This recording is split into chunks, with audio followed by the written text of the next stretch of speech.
Welcome to Tejal's nutri bites. आज आपण बनवतोय उन्हाळा स्पेशल कैरीचं पन्ह। कैरीचं पन्ह बनवण्यासाठी मी इथं 2 कैऱ्या घेतल्यात। कैऱ्या स्वच्छ धुवून कुकरला 3 ते 4 शिट्टी होईपर्यंत शिजवून घ्यायच्या।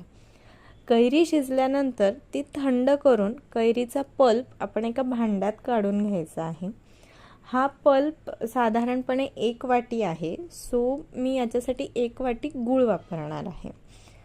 सो मिक्सरच्या भांड्यामध्ये 1 वाटी पल्प, 1 वाटी हा किसलेला गूळ, त्यानंतर पुदिन्याची काही पानं, 1 टेबलस्पून काळं मीठ, जलजिरा पावडर आणि टेस्ट एन्हान्स करण्यासाठी मी यात 1 चिमूटभर लाल तिखट घालते। तर हे सगळं आपल्याला मिक्सरला बारीक ग्राइंड करून घ्यायचं आहे। ग्राइंड केल्यानंतर तयार मिश्रणात साधारण मी 3 ग्लास थंड पाणी ॲड करते। तर अशा प्रकारे तयार आहे आपलं स्पेशल टँगी असं कैरीचं पन्ह। Healthy bites, happy life. Recipe आवडल्यास लाईक, शेअर अँड सबस्क्राईब।